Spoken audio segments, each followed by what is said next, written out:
Welcome to this unit on velocity analysis as used in seismic processing.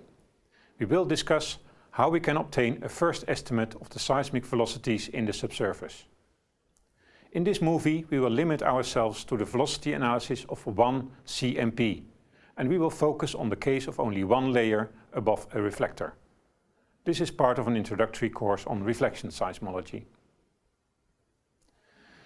In this lecture series on seismic processing, we look at the basic processing sequence.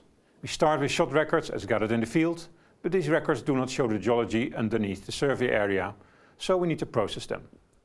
In this basic processing sequence, we assume that the data only contain reflections. The processing steps to arrive at the final image are shown on this slide. We start with sorting the data to common midpoint getters, or CMPs, do velocity analysis, do the NMO correction, which need the velocities, stack the data and migrate the data using velocities for focusing the energy. In this short movie we will focus on determining the velocity model, specifically a first estimate of the seismic velocity of the subsurface based on the seismic data. The most important physical parameter needed for obtaining an accurate image of the subsurface is the velocity of the medium. We will record our data at the surface in time, and what we wish to obtain is an image of the subsurface in depth. The link between time and depth is of course the wave velocity. Unfortunately, it's not so easy to obtain a good velocity model, and this is often an iterative process. In this lecture we will discuss the effect of the velocity on the obtained data and use these effects to obtain the velocity. We will discuss some simple models in order to understand the features we can encounter in real data. We assume here that this velocity analysis is done after sorting to CMPs, as shown on this slide. Let us consider a reflection from a single phase interface as shown on this slide. The distance between the source and receiver is indicated by x, the layer thickness by d, and the seismic velocity by c. When we want to calculate the time of the ray from the source to receiver, we can first mirror the piece of the ray from the source to the interface in order to have a triangle with the right angle to calculate the total path, as shown here on the slide. The time for the ray is the distance r from the mirror source to the receiver divided by the wave velocity c. And the distance r can be derived from Pythagoras using one side to the right angle as 2d, so notice the factor 2, and the other side, the horizontal one, is x.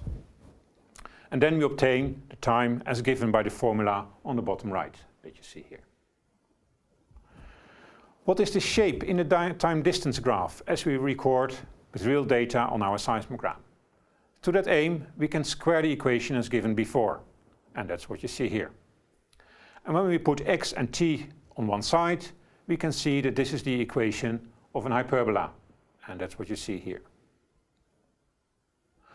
So when we consider again the travel time as a function of depth d and the horizontal distance x, we may realize that in a real experiment we do not know the depth d. We do not know that one. So how do we deal with that? That's what you see here. So when we observe the time distance graph as observed in the field, we said that we do know t0, the time at x is 0. That's the apex of the hyperbola that you see here. And at zero distance, the time t is 2 times the depth divided by the velocity. And that term occurs in the formula, what you see there. So we can rewrite the equation as shown on the slide. In that equation, there's no term d anymore, but there is the time t0, t0. Let us now consider the time distance graph as we would observe in the field. When we look at the reflection from a single interface at the bottom of a layer with a constant velocity c, we see that we get an extra time delay when the receiver is further away from the source. This extra time delay compared to the zero distance is called, in seismic jargon, normal move out, abbreviated to NMO. So this extra term is solely due to the extra offset of the receiver with respect to the source. At coincident source and receiver position, this term is 0. Let us now specifically look at the expression for the normal move out and how the parameters affect it. The first term is the distance x, what you see here in the numerator. The larger the distance x is, the larger the NMO is, due to it being in the numerator. Be also aware that we know the distance x. The next parameter is t0, t0. Since it is in the denominator, it means that the larger it is, the smaller the NMO is. So in general, you see that at later times the hyperbolae become flatter and flatter. Also for this parameter t0, be aware that we know the value of this parameter. Yeah, we know the time. Then we got the last parameter, and that's not the least important one. It is the seismic wave velocity. And the seismic wave velocity we do not know on beforehand. Yeah, it's the one we want to estimate. Looking at the formula, we can see again, since it is in the denominator, the NMO will be smaller when the velocity becomes larger. So a larger NMO means a small velocity, and vice versa. Also at later times, we look deeper, and there we often encounter larger velocities, so smaller move-outs. So also there the hyperbola become flatter and flatter. It is now this last point that we exploit to estimate the velocity of the layer above a single interface. And that is what we will show next. So here we show a CMP gather for which we have corrected for the extra time delay. However, the only unknown in this correction is the seismic velocity. So what we do to estimate it is take a first guess of what it is.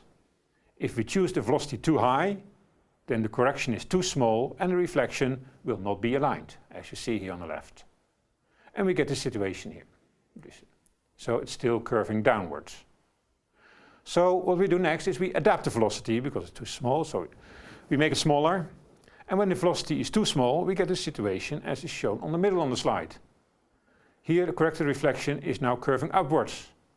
Yeah, so it means we have taken it too small. So we need to make it larger again. And we keep adapting the velocity until the reflection is aligned, as shown here on the right-hand side. When the CMP looks like that, here on the right-hand side, we have estimated the seismic velocity well. This finalizes the unit on velocity analysis as part of processing seismic data to a final image. We did this velocity analysis for one single layer above a reflector. We showed how we can obtain an estimate of the seismic velocity of the layer using the reflection. For more than one layer above a reflector, we refer to a next movie that discusses that case. Thank you very much for your attention.